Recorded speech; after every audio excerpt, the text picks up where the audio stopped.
Now, we can have various infections involving the tonsils. And again, I'm going to show you some conundrums that I faced over the last couple of years.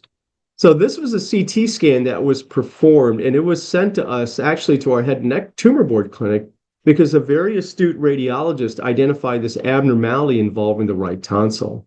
So again, if you look at the parapharyngeal space on the left, we can see this the normal triangular parapharyngeal space. And on the right, we see this abnormality involving the right tonsil. So this patient was afebrile, and they had maybe a little bit of tonsillar pain. And we looked at it, and we could not feel anything. There was no firm mass at all. And it was a little bit painful when we pressed on it.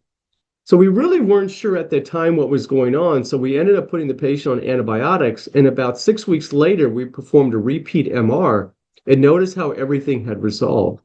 So this is just an example of a tonsillitis in an adult. So this was just acute tonsillitis. This was a swelling. And then after antibiotic therapy, we could see it's resolved. And now we see nice symmetry of the parapharyngeal spaces. Now, if you can get severe infections, we can end up developing abscesses. And there are some terminology that's somewhat interchangeable. So I've heard the terminology that's referred to as tonsillar abscess or peritonsillar abscess. And I've heard both of these terms used by ENT surgeons. So I don't get all amped up or excited when people kind of switch these terms, because I've seen them both used.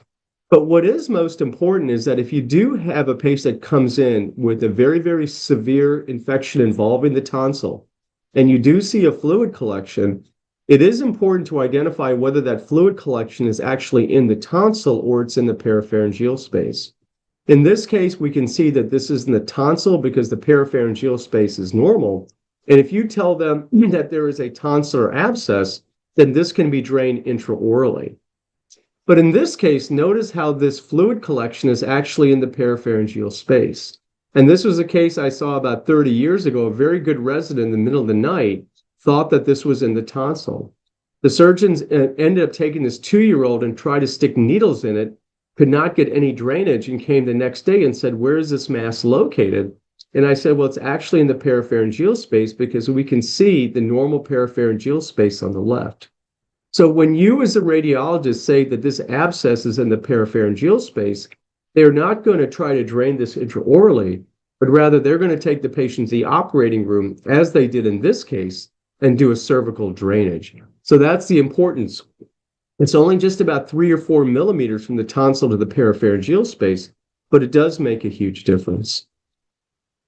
Now, this is an example of a chronic infection. So the chronic infections is oftentimes you'll see these. You can see these little calcifications in the tonsils, and these are just nice little tonsillets. Now, they can look ugly occasionally because they do kind of look nasty, but realize when you see the calcifications, it's just chronic inflammation. I think I have a lot of these on my tonsils, at least I used to, I know. But you can get this chronic inflammation, and it kind of look nasty. So they can be multiple, they can be bilateral, but they can also be unilateral as well. And this is something that you can occasionally see. Here we see this diffuse swelling involving the tonsils, and we see this reticulation. I remember I saw this case, and I was like, oh my gosh, this patient must be really, really febrile. They must be really sick. Turns out they were afebrile. And then when I looked at here, I saw all of this diffuse thickening here involving the platysma muscle and reticulation. I'm like, if they're not sick, what's going on? Well, it turns out they got kicked by a horse. And so this is where the horse kicked this poor patient. And it turns out this is the edema and the hematoma that result from the horse kick. And what we see here is just pharyngeal edema associated with subcutaneous edema, and also some thickening here and edema involving the soft tissues of the muscle. So in the back of your mind, when you see something this extensive, yes, you have to think infection, but just realize really severe trauma can result in this as well. Now, on rare occasions, you can have congenital or developmental lesions. You can have branchial cleft cysts. So, I'm not going to really delve too much into the branchial anomalies here, but I do want to mention is that if you have the second branchial cleft cysts that are type 3, you can actually have these lesions extending from the tonsils through the carotid space, extending laterally. So this is the case of a third branchial cleft cyst. And this was an unusual case. This was actually a cyst involving the tonsil.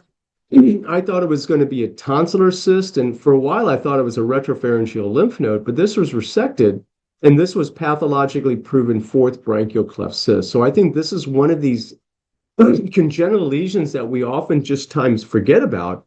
But because of my experience, good judgment comes from experience, and experience comes from bad judgment. Anytime that I see a cyst involving the tonsil, yes, I do think of a tonsillar cyst. I think of other things, but I also mention the possibility of a type 4 second branchial cleft cyst.